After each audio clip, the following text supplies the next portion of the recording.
Bismillahirrahmanirrahim. Assalamualaikum warahmatullahi wabarakatuh. Alhamdulillahi hamdan katsiran tayyiban mubarakan fi kama yuhibbu rabbuna wa yarda. Asyhadu an la ilaha illallah wahdahu la syarikalah wa asyhadu anna Muhammadan abduhu wa rasuluh. Allahumma shalli wa sallim ala nabiyyina Muhammad wa ala alihi wa ashabihi wa man tabi'ahum bi ihsanin ila yaumiddin. Allahumma inna nas'aluka ilman nafi'an wa rizqan tayyiban wa amalan mutaqabbala. Allahumma 'allimna ma yanfa'una wanfa'na bima 'allamtana wa zidna ilma amma ba'd. Baik para ikhwah dan akhwat jamaah Bumi Mengaji, kaum muslimin dimanapun berada, semoga senantiasa kita berada dalam lindungan dan hidayah taufiknya Allah Subhanahu wa taala.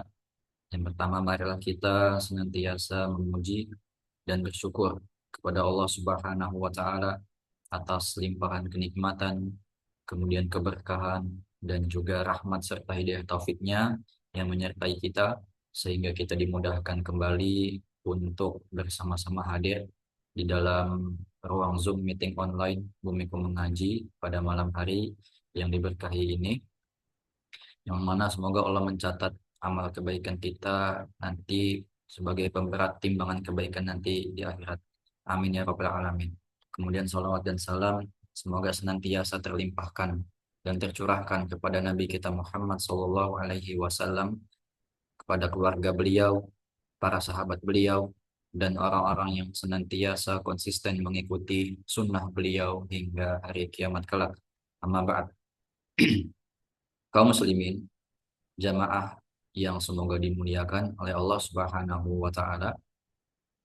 Pada kesempatan yang mulia ini, kita insya Allah akan membahas sebuah tema yang sekiranya kita melihat dan kita sadar bahwa kita butuh untuk mempelajarinya bersama, untuk membahasnya bersama. Ya, jadi kita untuk sementara tidak melanjutkan pembahasan mengenai syarah Kitabul Jami' yang biasa kita lakukan, namun melihat kondisi di mana semakin mendekatnya ya hari pertama dari bulan yang kita tunggu-tunggu, yaitu bulan Ramadan yang mulia. Oleh karenanya kami teringat sebuah kalimat yang dituliskan oleh Al-Imam Al-Bukhari di dalam kitab Sahihnya, di mana beliau membuat suatu bab di dalam kitab Sahihnya dengan judul Babul Ilmi Qabla Al-Qawli wal Amal. Ya, bab yang berkaitan dengan ilmu sebelum berucap dan berbicara, sebelum berucap dan beramal. Oleh karenanya, tema kita pada malam hari ini yaitu Ramadan terbaikmu. Kita menginginkan bahwa Ramadan yang semoga dalam waktu dekat ini kita jumpai, kita masuk ke dalamnya menjadi Ramadan yang terbaik dibandingkan dengan yang tahun-tahun sebelumnya, dibandingkan dengan Ramadan yang lalu. Karena itulah hakikat kita sebagai manusia, sebagai seorang hamba, sebagai seorang muslim.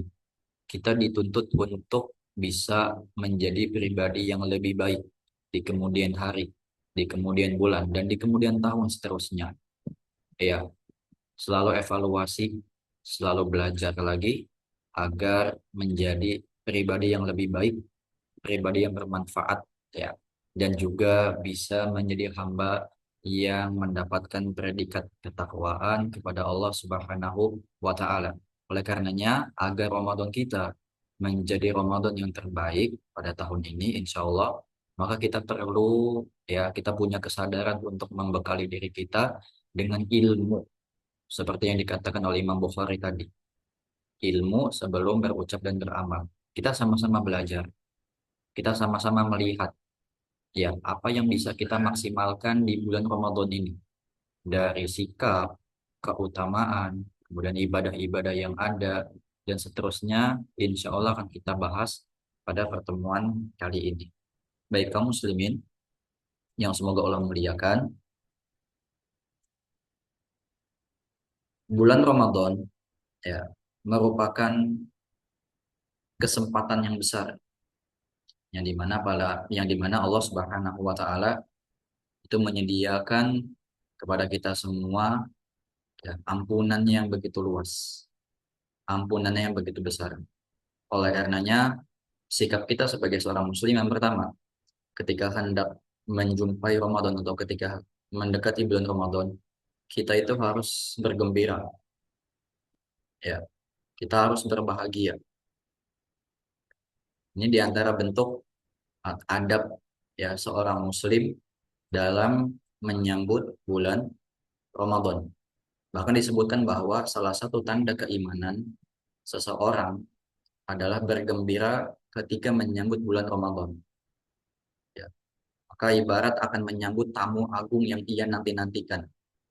Ibarat dia akan kedatangan ya tokoh yang istimewa, tokoh yang punya nama besar yang akan hendak datang bertamu ke rumahnya. Tentu hatinya akan berbunga-bunga. Kan kedatangan presiden misalkan luar biasa, sebuah kehormatan kita bisa dijumpai oleh presiden, pejabat daerah, sebuah kehormatan yang besar. Kita bisa menjadi tuan rumah dalam acara-acara tertentu. Ya, dalam menyambut tamu. Ini merupakan bentuk eh, kebahagiaan yang ditampakkan bagi kita ketika kita akan kedatangan tamu yang kita anggap spesial. Dan Ramadan tanpa diragukan ya adalah bulan yang paling spesial yang ditunggu-tunggu kedatangan oleh umat muslim. Maka hendaknya seorang muslim justru dia khawatir akan dirinya jika di dalam hatinya dirasa tidak ada perasaan gembira ketika akan datangnya bulan Ramadan. Ya, perasaannya seperti biasa-biasa saja ketika menjumpai bulan yang lainnya, seperti menjumpai bulan yang lainnya. Ya, benar-benar biasa. Ya, seperti itu. Padahal ini merupakan karunia besar dari Allah Subhanahu wa taala yang seorang muslim patut untuk bergembira dengannya.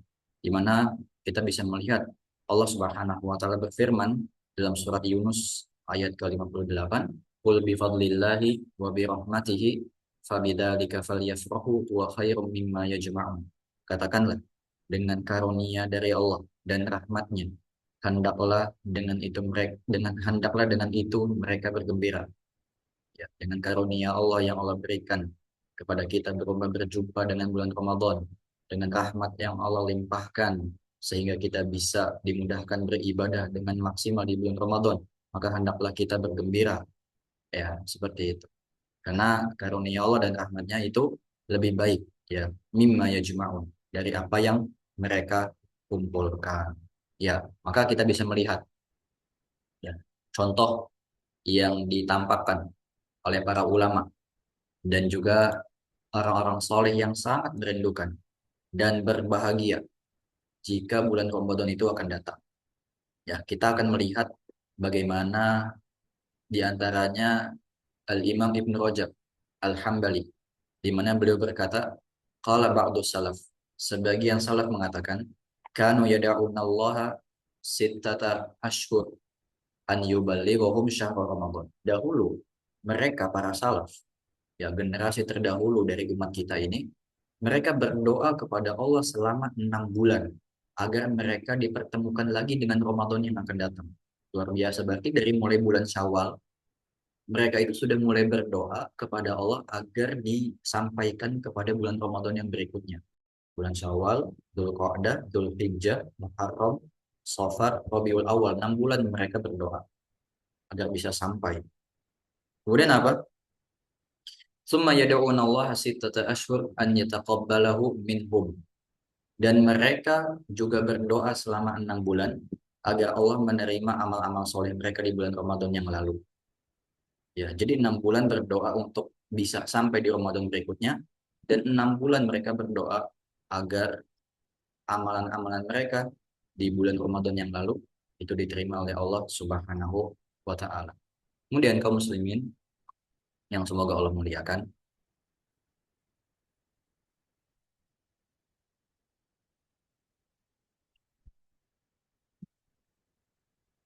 kalau kita ingin melihat ya bulan Ramadan yang mulia ini, di mana salah satu ibadah yang paling utama di dalamnya adalah berpuasa. Itu puasa yang Allah wajibkan kepada kaum muslimin, ya, selama 1 bulan penuh. Ya. Kemudian juga nanti ada ibadah yang lainnya yang kita sangat dianjurkan untuk memperbanyaknya di bulan Ramadan. Ya. Kemudian dari sini mungkin, ya mungkin dari kacamata manusia yang penuh dengan syahwat dan godaannya, ini terlihat bahwa seperti menyusahkan kita sebagai seorang hamba atau manusia. Ya. Seperti memberatkan kita dengan ibadah-ibadah yang ada. Oleh karenanya tadi, ketika orang merasa tidak bergembira, bisa jadi dia merasa bulan Ramadan ini sebagai beban baginya. Oleh karenanya dia nggak merasa gembira. Makanya tadi dikatakan oleh sebagian ulama ini merupakan tanda keimanan. Karena ketika dia bergembira, berarti dia nggak melihat Ramadan sebagai beban, melainkan sebagai peluang. Tapi ketika dia tidak bergembira atau bahkan bersedih, naudzubillah, maka bisa jadi dia melihat Ramadan ini dengan rangkaian ibadah yang ada di dalamnya sebagai beban yang perlu dia jalankan. Maka perlu kita ketahui bersama bahwa Allah Subhanahu wa taala mensyariatkan bulan ini itu bukan untuk menyusahkan hamba-hambanya sama sekali. Allah mensyariatkan bulan ini dengan puasa wajibnya itu bukan untuk memberatkan kita semuanya. Akan tetapi Allah ingin agar hati kita menjadi bersih kembali. Allah ingin di bulan Ramadan ini kita mendapatkan ampunan Allah Subhanahu wa taala. Allah ingin dengan bulan Ramadan ini kita ditempa dengan pendidikan, dengan tarbiyah yang luar biasa sehingga kita menjadi hamba-hambanya yang bertakwa kepada Allah Subhanahu wa taala. Ya, itu tujuannya. Jadi tidak ada sedikit pun kesulitan yang ingin Allah berikan. Tapi makna di belakangnya adalah Allah ingin agar kita menjadi hamba yang bertakwa. Oleh karenanya Allah Subhanahu wa taala menyebutkan hikmah disyariatkannya saum. Sekaligus ayat ini menjadi eh, ayat atau dalil diwajibkannya puasa di bulan Ramadan dalam surat Al-Baqarah ayat 183 yang insya Allah kita semuanya sudah hafal ayat ini. Di mana Allah berfirman, Ya ayyuhalladzina amanu kutiba alaikumus syiyamu kama kutiba alal ladzina min qablikum. Wahai orang-orang yang beriman, telah diwajibkan atas kalian berpuasa sebagaimana telah diwajibkan kepada orang-orang sebelum kalian. Apa tujuannya? La'allakum tattaqun, agar kalian bertakwa. Ya, jadi tujuan dari adanya ibadah puasa yang diwajibkan di bulan Ramadan, kemudian tarbiyah ibadah yang luar biasa, ya, yang diberikan kepada umat Islam di bulan Ramadan, itu tujuannya satu, untuk kita menjadi orang yang bertakwa kepada Allah Subhanahu wa taala. Ya, mengapa takwa? Karena takwa itu merupakan bekal yang paling utama dalam kehidupan dunia. Takwa merupakan modal utama untuk masuk ke dalam surga. Ya, takwa adalah modal yang paling besar yang bisa dibawa oleh seorang manusia dalam menjumpai kematiannya. Ya. Karena Allah Subhanahu wa taala berfirman surat Al-Baqarah ayat 197, "Fa inna khairaz zadi taqwa." Sesungguhnya sebaik-baik bekal adalah ketakwaan. Jadi takwa itu adalah sebaik-baik yang bisa dia bawa, ya, yang bisa dibawa oleh seorang hamba ketika dia berjalan di atas dunia ini. Karena dengan takwa itu ia bisa menghadapi berbagai macam problematika hidupnya dengan kesuksesan dan juga kebahagiaan. Dan juga yang paling penting dengan takwa ini, ya diharapkan kita bisa meraih surganya Allah Subhanahu wa taala. Itu adalah keinginan yang paling utama dari kita seorang muslim. Kita ingin bisa melihat wajah Allah Subhanahu wa taala. Kenikmatan surga yang paling besar. Kita ingin agar bisa masuk ke dalam surga Firdausnya Allah. Itu surga yang paling tinggi. Tapi kita lupa bahwa bekalnya itu yang dibutuhkan adalah takwa. Oleh karenanya, bulan Ramadan ini disyariatkan bukan untuk menyulitkan, namun untuk menempa kita agar bisa menjadi hambanya yang bertakwa, yang dengan takwa itu bisa menjadikan modal hamba tersebut untuk bisa mendapatkan tiket surganya Allah Subhanahu wa taala. Ya. Jadi memang kalau kita perhatikan sepertinya itu tampak lelah. Ya kita capek menahan dahaga, kita capek ya menahan lapar, kita lelah menahan hawa nafsu syahwat kita yang bergejolak ya selama hari-hari di bulan Ramadan. Ya kita lelah menahan segala kenikmatan yang biasanya bisa kita lakukan di luar bulan Ramadan. Terlihatnya memang seperti lelah. Akan tetapi di balik itu ada sebuah perkara yang luar biasa yang tadi sudah kita jelaskan. Ya, ketika kita lelah, ya maka kelelahan itulah yang justru akan menimbulkan kebahagiaan. Dengan lelah itu kita mendapatkan ketakwaan dan ketakwaan itu adalah kunci kebahagiaan. Oleh karenanya Al-Imam Ibnul Qayyim rahimahullah mengatakan waqad ajma'a uqala'u kulli ummatin ala anna an-na'ima la yudraku bin na'im. Kaum muslimin atau orang-orang yang berakal dalam setiap umat itu telah bersepakat, ya semua orang yang berakal telah bersepakat bahwa kesenangan itu tidak akan bisa diraih dengan cara bersenang-senang juga. Kita lihat kehidupan kita di dunia. Tidak mungkin orang bisa meraih kesenangan di dunia, kenikmatan di dunia, posisi yang nyaman itu dengan santai-santai, dengan senang-senang, dengan slow-slow berleha-leha di kehidupannya di dunia. Orang yang ingin dapat jabatan yang tinggi, dia butuh usaha, ya kan? Orang yang ingin mendapatkan harta yang banyak, ini kita bicara tentang dunia. Orang yang ingin mendapat harta yang banyak, dia perlu kerja banting tulang. Ya, orang yang ingin mendapatkan sanjungan, misalkan pujian dari manusia, ya dia juga butuh usaha. Nggak bisa didapati dengan duduk berdiam saja, santai. Nggak bisa, ya seperti itu. Maka apalah jadinya dengan surganya Allah Subhanahu wa Ta'ala. Kita sebagai seorang mukmin, sebagai seorang muslim, mengharapkan surganya Allah, mengharapkan wajahnya Allah, mengharapkan surga Firdaus yang luasnya seluas langit dan bumi. Ini Allah katakan dalam firman-Nya, "Wasari'u ila magfiratin min rabbikum wa jannatin 'arduhas samawati wal ard." Bersegeralah kalian kepada ampunan dari Rabb kalian dan surganya yang seluas langit dan bumi. Ya, ini baru urusan dunia aja kita nggak bisa dapetin dengan bersantai-santai, dengan bersenang-senang.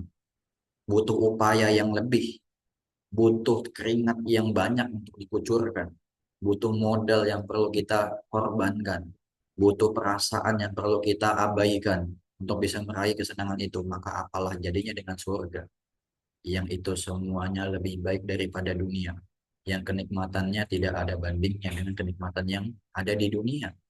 Maka oleh karenanya kita diperintah memang untuk berlelah-lelah di dunia ini. Ya, kita memang diperintah untuk banyak beribadah. Kelihatannya seperti lelah, tapi justru dengan lelah itu yang bisa mendatangkan kebahagiaan nanti di akhirat kelak. Nah, tujuan kita sebagai seorang muslim itu bukan dunia, melainkan kampung akhirat yang mana tempat kita semua pasti akan kembali ke sana kepada Allah Subhanahu wa taala.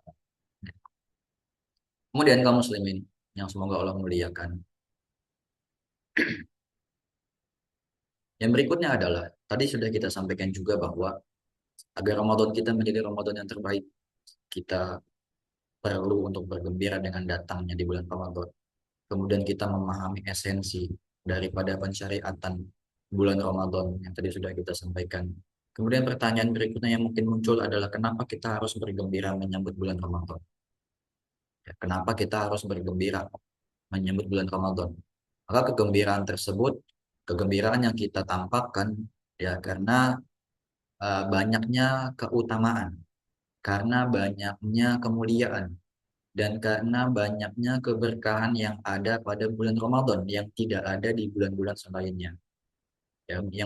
Yang dimana sebagai seorang hamba, ketika kita beribadah di bulan Ramadan, maka akan terasa semakin nikmat dan akan terasa semakin lezat ketika bermunajat kepada Allah Subhanahu wa Ta'ala. Kemudian kaum muslimin, kabar gembira ya, mengenai datangnya bulan Ramadan ini disampaikan dalam sebuah hadis oleh Rasulullah Sallallahu Alaihi Wasallam kepada para sahabatnya, di mana beliau bersabda, "Qad ja'akum Ramadan." Telah datang kepada kalian bulan Ramadan. Ya. Ini disampaikan oleh Rasulullah kepada beliau, kepada para sahabatnya, agar para sahabatnya bergembira. Kemudian beliau sampaikan syahrun mubarak, bulan yang penuh keberkahan, bulan yang diberkahi. Iftaradallahu alaikum siyamahu, yang mana Allah wajibkan atas kalian berpuasa padanya. Ya, seperti itu. Kemudian tuftahu fihi abwabul jannah, dibukakan pintu-pintu surga padanya.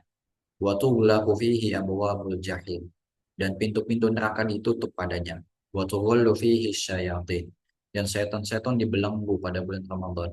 Fihi lailatun khairun min alfi syahr, pada bulan tersebut terdapat suatu malam yang lebih baik daripada 1000 bulan.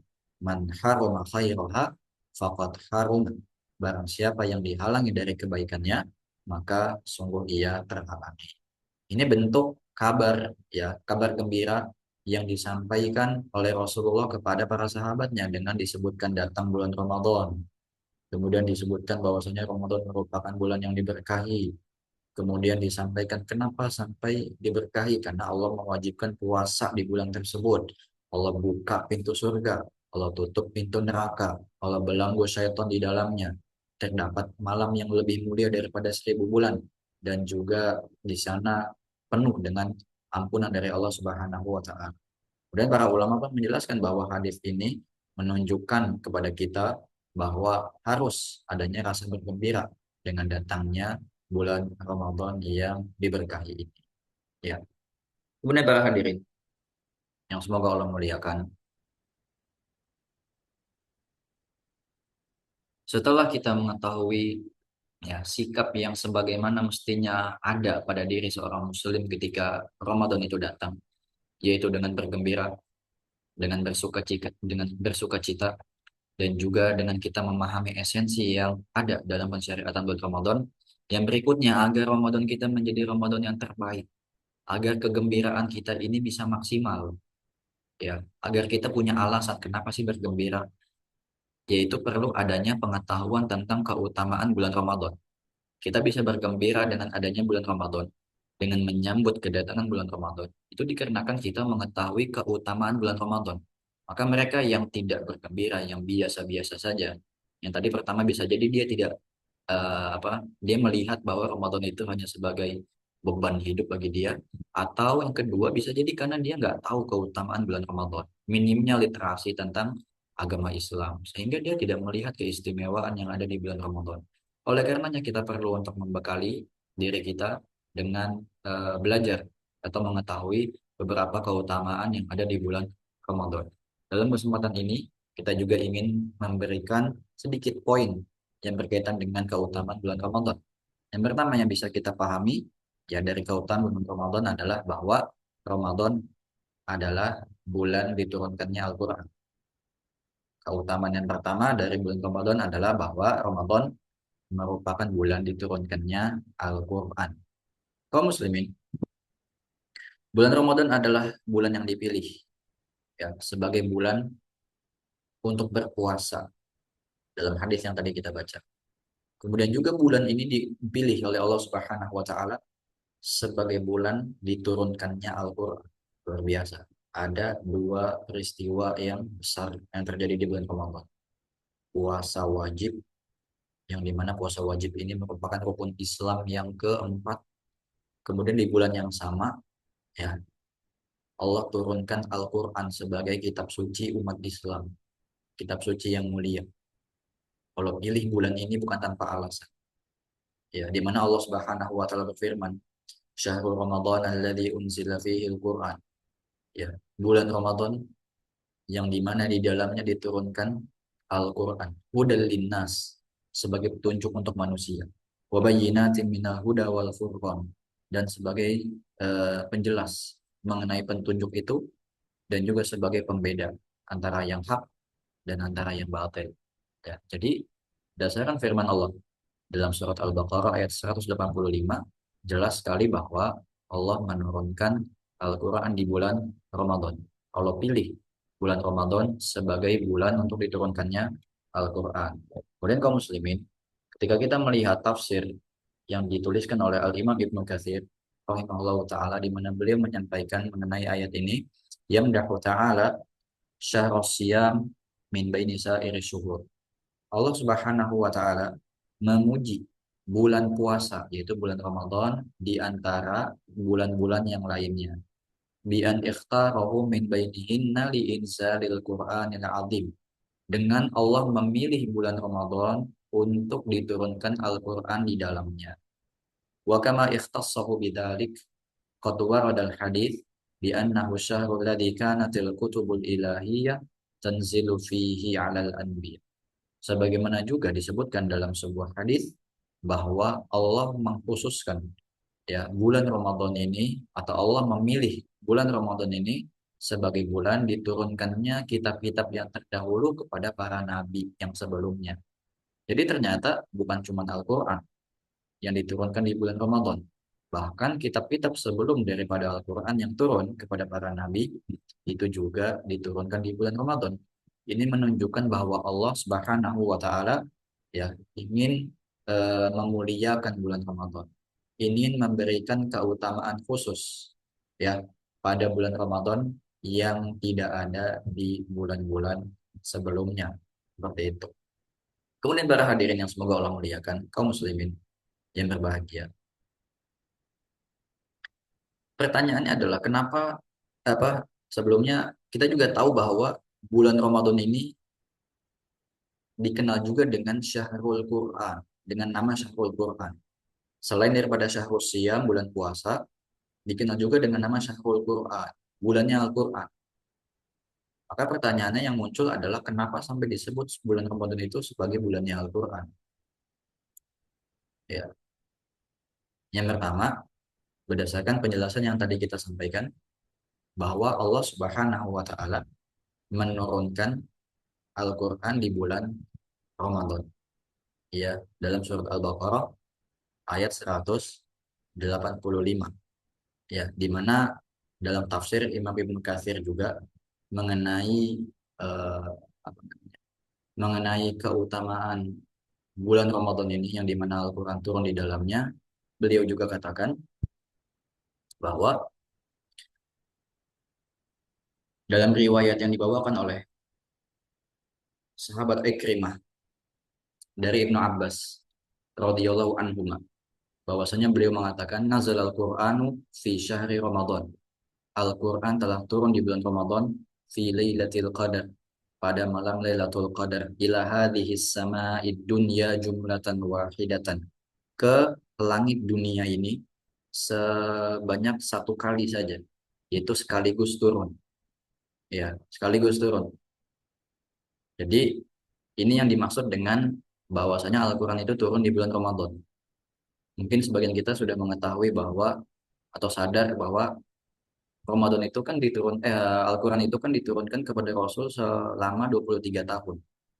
Dari awal kenabian beliau di usia 40 sampai beliau wafat di usia 63. Ya, bisa jadi Allah turunkan di bulan Sya'ban.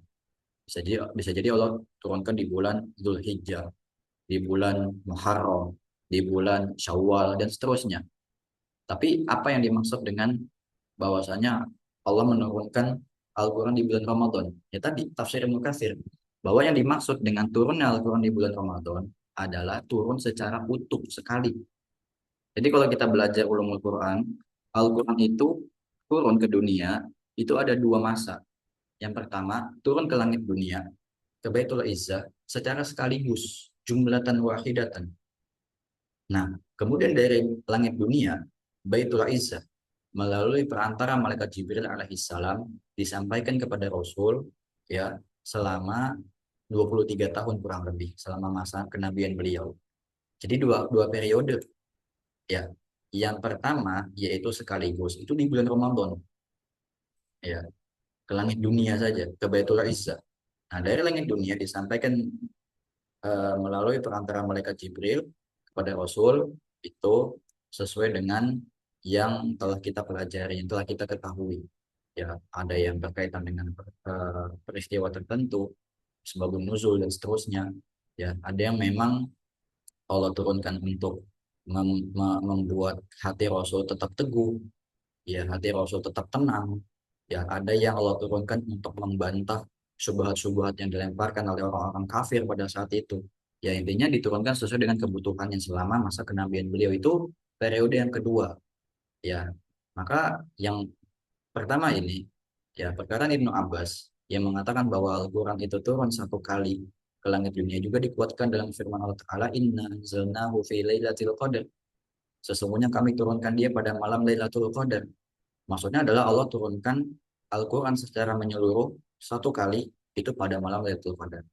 Kemudian Allah juga katakan dalam surat Ad-Dukhan ayat 3, Inna anzalnahu fi lailatin mubarakah. Sesungguhnya kami telah turunkan dia Al-Quran pada malam yang diberkahi, yaitu malam Lailatul Qadar. Ya, ini maksudnya adalah secara utuh satu kali, bukan bukan terpisah-pisah seperti periode yang kedua seperti itu. Ya. Kemudian kaum muslimin yang semoga Allah muliakan, alasan berikutnya kenapa Ramadan itu disebut dengan bulannya Al-Quran. Ya, itu berdasarkan hadis riwayat Imam Bukhari dan Imam Muslim yang sahih bahwasanya Jibril alaihissalam yalqahu fi kulli lailatin min Ramadan. Jibril menemui Rasulullah sallallahu alaihi wasallam setiap malamnya di bulan Ramadan. Fayudarisuhul Quran, dan Jibril mengajarkan Al-Quran pada kala itu. Ya, Jibril mendatangi Rasul Shallallahu Alaihi Wasallam setiap malam di bulan Ramadan untuk mengajarkan Al-Quran pada pada kala itu. Ini juga menjadi alasan penyebutan Ramadan sebagai bulannya Al-Quran. Dikhususkan ya Jibril setiap malamnya datang pada bulan tersebut. Kemudian alasan berikutnya ya kita melihat contoh dari para sahabat ya dan juga generasi salaf maksudnya secara umum ya di mana bulan Ramadan adalah bulan yang dimana Al-Quran itu banyak sekali dibaca. Ini alasan berikutnya kenapa Ramadan dinamakan bulan Al-Quran. Karena pada bulan Ramadan Al-Quran itu dianjurkan untuk diperbanyak dibaca. Kita melihat contoh dari para salaf. Ya. Kemudian juga dengan adanya sholat tarawih, qiyamul lail yang ada di bulan Ramadan, yang dianjurkan untuk dikerjakan secara berjamaah, yang dimana pada malam tersebut, pada sholat tersebut pun, ya imam membaca bacaan Al-Quran yang banyak, yang panjang, ya, di malam-malam bulan Ramadan pada saat itu. Ya. Kemudian juga dibuktikan dengan perbuatan Nabi Shallallahu Alaihi Wasallam, di mana beliau pernah sholat suatu malam bersama sahabat Hudzaifah. Ya, lalu beliau membaca surat Al-Baqarah, kemudian beliau membaca surat An-Nisa, dan beliau membaca surat Ali Imran dalam satu rakaat. Dalam satu rakaat. Jika ada ayat yang berisi ancaman neraka, maka beliau berhenti meminta perlindungan kepada Allah dari neraka. Jika ada ayat yang berkaitan dengan surga, maka beliau berhenti dan meminta untuk bisa mendapatkan surganya Allah Subhanahu wa taala. Ini bukti dari Nabi. Contoh dari Nabi bahwa beliau memanjangkan bacaan Al-Qur'annya pada malam pada sholat di malam bulan Ramadan. Ya, begitu pula sahabat Umar bin Khattab radhiyallahu taala anhu, di mana beliau pernah memerintahkan kepada sahabat Ubay bin Ka'ab dan juga Tamim Ad-Dari radhiyallahu anhuma untuk mengimami sholat tarawih pada masa khilafahnya beliau. Dan dahulu imam sholat tersebut ya pada masa khilafahnya beliau itu membaca 200 ayat dalam satu rakaat kurang lebihnya. Ya, sampai-sampai ada jamaah yang berpegang pada tongkat karena saking lamanya berdiri. Karena banyaknya ayat yang dibaca pada malam bulan Ramadan pada sholat tarawihnya. Kemudian yang berikutnya adalah bacaan-bacaan Al-Quran yang dibaca di luar sholat. Mungkin ya, di luar sholat yang dicontohkan oleh para salaf pada saat itu. Contoh yang pertama bisa kita lihat dari seorang ulama yang bernama Al-Aswad Ibn Yazid rahimahullah ta'ala, di mana beliau merupakan seorang ulama besar dari kalangan tabi'in yang meninggal dunia di tahun 74 atau 75 Hijriah, ya di daerah Kufah, ya, yang dimana beliau itu bisa mengkhatamkan Al-Quran ya di bulan Ramadan setiap 2 malam. Ya, beliau bisa mengkhatamkan Al-Quran di bulan Ramadan setiap 2 malam. Ya, disampaikan oleh Ibrahim An-Nakhai rahimahullah taala, di mana ia mengatakan, kana aswadu yahtimul Qur'ana fi Ramadan fi kulli lailataini. Al Aswad biasa mengkhatamkan Al-Quran di bulan Ramadan setiap 2 malam. Ini disampaikan dalam kitab Syiar A'lam An-Nubala. Ya, kemudian disebutkan dalam kitab yang sama, yaitu Syiar A'lam An-Nubala juga, di luar bulan Ramadan, Al-Aswad biasa mengkhatamkan Al-Quran dalam 6 malam. Di luar bulan Ramadan, dalam 6 malam. Ya, jadi beliau memperbanyak bacaannya. Ketika bulan Ramadan, 2 malam khatam, 2 malam khatam, 2 malam khatam, berarti satu hari kurang lebih 15 juz. Ya. Di luar bulan Ramadan beliau 6 malam khatam. Dikhususkan bulan Ramadan 2 malam khatam. Ini contoh dari para salaf, ya, di antara salaf yang memperbanyak, ya, mensyiarkan bacaan Al-Quran di bulan Ramadan, yang membuatnya menjadi bulan Al-Quran. Ya. Kemudian contoh yang kedua dari seorang ulama di kalangan tabi'in juga, yang bernama Qatadah ibn Da'amah rahimahullahu taala.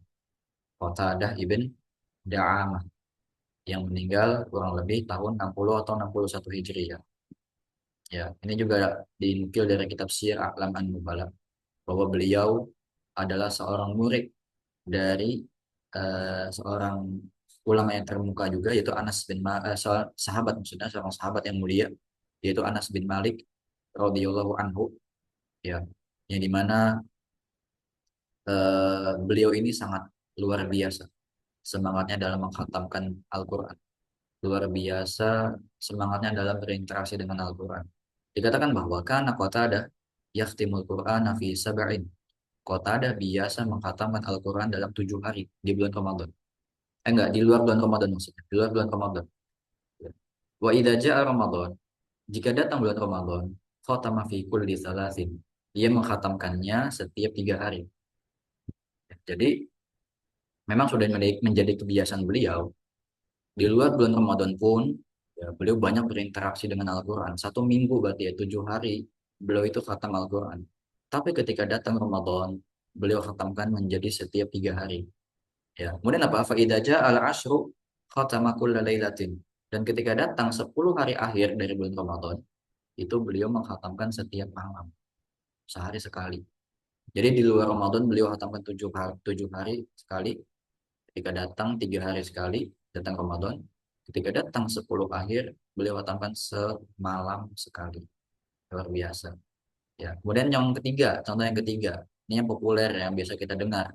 Contoh dari seorang imam yang terkemuka, yaitu Muhammad bin Idris. Siapa itu? Muhammad bin Idris Asy-Syafi'i rahimahullahu taala, yang kita kenal dengan nama Imam Syafi'i, adalah salah satu ulama mazhab yang terkemuka, ya, yang mazhabnya dipakai digunakan oleh mayoritas penduduk negara kita, penduduk Indonesia. Penduduk negara Indonesia mayoritas bermadzhab Syafi'i, ya, mengikut kepada Imam Asy-Syafi'i rahimahullah taala. Disebutkan bahwa oleh muridnya, yaitu Ar-Rabi' bin Sulaiman, kana Syafi'iyyu yaftimul Qur'ana fi syahri Ramadan sittina khatmatan. Bahwasanya Imam Syafi'i rahimahullah taala biasa mengkhatamkan Al-Qur'an di bulan Ramadan sebanyak 60 kali. Ini nggak tahu gimana caranya. Intinya disampaikan seperti itu. Ya, bahwasanya Imam Syafi'i interaksinya yang luar biasa dengan Al-Quran, semangatnya yang luar biasa dalam mengkhatamkan Al-Quran, sampai beliau bisa mengkhatamkan Al-Quran itu 60 kali dalam 1 bulan. Ya, seperti itu. Dan contoh yang terakhir, ya, dari para salaf adalah dari seorang ulama yang bernama Ibnu Asakir. Yang bernama Ibnu Asakir. Beliau seorang pakar hadis dari negeri Syam. Syam itu sebelah utara dari Saudi Arabia. Kalau sekarang itu pecahan-pecahan negaranya ada Lebanon, Palestina, Suriah, ya, dan seterusnya, daerah utara dari Saudi Arabia. Jadi beliau merupakan ulama pakar hadis yang datang dari negeri Syam, yang terkenal dengan karyanya yaitu Tarikh Dimashq. Ya, Tarikh Dimashq. Anaknya beliau yang bernama Al-Qasim, yaitu mengatakan mengenai bapaknya ini, itu Ibnu Asakir, wa kana muwadhiban ala salatil jama'ati wa tilawatil Qur'an. Ibnu Asakir adalah orang yang biasa merutinkan sholat jamaah dan tilawah Al-Quran. Yaftimu kulla jumu'atin. beliau biasa menghatamkan Al-Quran setiap hari Jumat, setiap pekan berarti, sepekan sekali. Wa yakhtimu fi Ramadhana wa yakhtimu fi Ramadhana kulla yaumin, dan beliau luar biasanya di bulan Ramadan menghatamkan Al-Quran setiap sehari. Ya. Jadi di luar Ramadan beliau khatamkan setiap hari Jumat seminggu sekali, dan ketika Ramadan berjumpa tiba beliau khatamkan setiap sehari. Ini semua dinukil dari kitab Syiar A'lam An-Nubala, kisah-kisah atau cerita-cerita biografi tentang para ulama generasi salaf. Itu keutamaan yang pertama, yaitu bulan Ramadan merupakan bulan Al-Qur'an, ya, merupakan bulan yang di dalamnya banyak dianjurkan untuk berinteraksi dengan Al-Qur'an. Ya, dianjurkan untuk memperbanyak membacanya sehingga kita bisa menghatamkan sebanyak-banyaknya. Ya, itu dan juga sudah kita jelaskan beberapa alasan kenapa Ramadan dinamakan dengan bulannya Al-Qur'an. Kemudian keutamaan yang kedua yang membuat kita bisa bergembira dengan datangnya bulan Ramadan, yaitu dengan mengetahui bahwa pada bulan Ramadan setan itu dibelenggu. Ya, pada bulan Ramadan setan dibelenggu, pintu neraka ditutup, dan pintu surga dibuka. Luar biasa. Ini tidak terjadi di bulan selain Ramadan. Hanya terjadi pada bulan Ramadan. Dalam sebuah hadis Rasulullah SAW bersabda, "Idza jaa Ramadan futihat abwabul jannah." Apabila Ramadan telah tiba, maka pintu surga dibuka. Wa ghulliqat abwabun nar, dan pintu neraka ditutup. Wa suffidatis syayatin, dan setan pun dibelenggu. Ini juga sama dengan hadis yang tadi kita baca, yang mengenai kabar gembira yang disampaikan oleh Rasul kepada para sahabatnya mengenai datangnya bulan Ramadan. Qad ja'akum Ramadan, telah datang Ramadan kepada kalian, syahrun mubarak, bulan yang diberkahi, iftaradallahu alaikum siyamahu, Allah telah wajibkan kepada kalian berpuasa di dalamnya, tuftahu fihi abwabul jannah, dibukakan pintu surga, tughlaqu fihi abwabul jahim, ditutup pintu neraka, wa tughallu fihi syayatin, dan dibelenggu setan-setan di dalamnya. Ya, ini keutamaan yang kedua, yaitu setan dibelenggu di bulan Ramadan, pintu neraka ditutup, dan pintu surga dibuka ketika Ramadan. Ya, kemudian kaum muslimin yang semoga Allah muliakan, yang berikutnya adalah keutamaan yang berikutnya, yang ketiga berarti ya, bulan Ramadan merupakan bulan yang penuh ampunan, dan ini bisa jadi salah satu atau ya motivasi terbesar kita untuk bergembira dengan datangnya bulan Ramadan. Ya, ini bisa jadi salah satu motivasi terbesar kita untuk bergembira dengan datangnya bulan Ramadan. Dengan mengetahui bahwa bulan Ramadan merupakan bulan yang penuh ampunan. Bagaimana bentuknya? Kita bisa melihat dari hadis-hadis yang datang. Ya, di mana Rasul diantaranya bersabda menyebutkan kesempatan-kesempatan yang ada di bulan Ramadan. Beliau mengatakan, "Man shoma Ramadhana imanan wa ihtisaban, ghufira lahu ma taqaddama min dhanbi." Barang siapa yang berpuasa di bulan Ramadan karena dasar keimanan dan berharap pahala dari sisi Allah, ghufira lahu ma taqaddama min dhanbi, akan diampuni dosa-dosanya yang telah lalu. Jadi bentuk yang pertama dengan apa? Dengan berpuasa di bulan Ramadan. Dan puasa ini sifatnya wajib. Jadi insya Allah tidak ada yang melewatkannya dari kaum muslimin, kecuali orang-orang yang melampaui batas, kecuali orang-orang yang ketakwaannya sangat sangat rendah, ya, yang mereka berani untuk tidak berpuasa di bulan Ramadan yang merupakan salah satu rukun Islam, ya, fondasi agama Islam ini yang keempat. Ya, puasa di bulan Ramadan selain dia sifatnya wajib bagi kita, ternyata ada poin plusnya, ada bonusnya dari Allah Subhanahu wa taala yang dikabarkan, yaitu diampuni dosa-dosanya yang lalu dengan berpuasa di bulan Ramadan. Tapi ada syaratnya, itu dengan iman dan ihtisab, dengan dasar keimanan dan dengan dasar mengharapkan pahala dari Allah, bukan dengan dasar paksaan, formalitas melaksanakan kewajiban saja, ya, atau dengan dasar ingin dapat hadiah, ya, dari manusia, ya, seperti itu, melainkan mengharap pahala hanya dari Allah Subhanahu wa taala. Maka ini merupakan kesempatan yang Allah sediakan, ya, bagi seorang yang berpuasa di bulan Ramadan, maka telah dijamin oleh Allah dengan ampunan yang besar. Ya. Karena ketika seorang itu berpuasa, ya, dia dalam kondisi mau untuk meninggalkan semua kenikmatan, meninggalkan semua kelezatan yang biasanya dia bisa rasakan di selain bulan Ramadan. Biasanya dia bisa sarapan, biasanya istirahat jam kerja dia bisa makan, ya. Biasanya dia kalau bosan bisa keluar jajan di sore hari, ya. Biasanya dia bisa melampiaskan syahwatnya di siang hari bulan puasa, di luar bulan Ramadan. Tapi di bulan Ramadan dia mau meninggalkan itu semuanya dengan dasar keimanan dan dengan dasar mengharapkan pahala dari Allah Subhanahu wa taala. Ya, oleh karenanya Allah janjikan bagi orang-orang yang mampu melaksanakannya, selain mendapatkan pahala dari puasanya, dia mendapatkan ampunan dari Allah Subhanahu wa taala. Oleh karenanya bulan ini adalah bulan yang penuh ampunan. Kemudian yang berikutnya, bentuk yang bisa kita lihat ampunan yang datang di bulan Ramadan dari sabda Rasul Sallallahu Alaihi Wasallam, "Man qama Ramadhana imanan wa ihtisaban, ghufira lahu ma taqaddama min dzambi." Barang siapa yang sholat malam di bulan Ramadan karena iman dan berharap pahala, maka akan diampuni dosa-dosanya yang lalu. Ya, sholat malam di bulan Ramadan berarti apa? Sholat tarawih yang dilakukan di masjid mungkin bersama bersama imam, bersama kaum muslimin, atau sholat malam yang dia tambahkan lagi di rumahnya secara munfarid sendiri atau berjamaah lagi dengan keluarganya. Ya, seperti itu. Intinya adalah sholat malam yang dikerjakan di bulan Ramadan. Ini juga bisa mendatangkan ampunan dari Allah Subhanahu wa taala yang menjadikan Ramadan ini merupakan bulan yang istimewa yang ada momen turunnya ampunan dari Allah Subhanahu wa taala yang Allah nggak janjikan dan Allah nggak berikan ampunan ini ya di luar bulan Ramadan.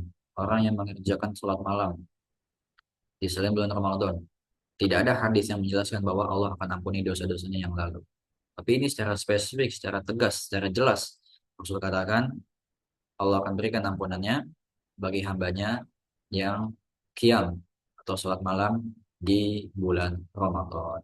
Ya, makanya kabar gembira ya bagi siapa saja, bagi kita kaum muslimin, ya, yang semoga kita juga bisa termasuk di antara bagiannya. Kalau berikan kemudahan untuk kita bisa konsisten menjaga sholat tarawihnya, berusaha semaksimal mungkin untuk menghidupkan bulan Ramadan ya malam-malamnya dengan bermunajat kepada Rabbnya, ya kita bisa melewati malam-malam bulan Ramadan ya dengan kita berusaha berdiri di hadapan Allah Azza wa Jalla sebagai bentuk ketakwaan kita, sebagai bentuk rasa takut kita kepada Allah, dan sebagai bentuk pengharapan kita akan surganya Allah Subhanahu wa taala. Maka orang-orang yang seperti ini, mereka yang seperti ini adalah mereka yang dijanjikan oleh Allah dengan pahala yang besar, yaitu Allah ampuni dosa-dosanya. Selain dia mendapatkan pahala daripada qiyamnya, daripada sholat malamnya, Allah juga memberikan tambahan berupa pengampunan yang diberikan kepadanya dari dosa-dosa yang lalu. Ya luar biasa. Ini dua kesempatan yang bisa kita maksimalkan di bulan Ramadan, terutama yang kedua, karena sifatnya mungkin sunnah muakkadah.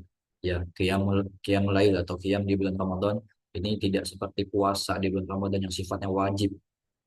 Maka tadi kita sampaikan hampir mungkin ya tidak ada yang meninggalkan kalau puasa wajib, kecuali hanya orang-orang yang tidak bertakwa kepada Allah. Tapi kalau qiyamul lail bisa jadi ya bagi mereka yang imannya lemah, ya yang kurang ada motivasi, ya mungkin belum tahu keutamaan qiyamul lail di bulan Ramadan, itu bisa mudah meninggalkannya karena sifatnya sunnah, bukan wajib seperti itu. Semoga kita termasuk dari hamba-hambanya yang diberikan kemudahan dan kekuatan untuk bisa konsisten istiqomah di atas kebaikan ini. Kemudian yang berikutnya adalah Rasul juga bersabda lagi mengenai ampunan ini, "Man qama lailatal qadri imanan wa ihtisaban, ghufira lahu ma taqaddama min dzambi."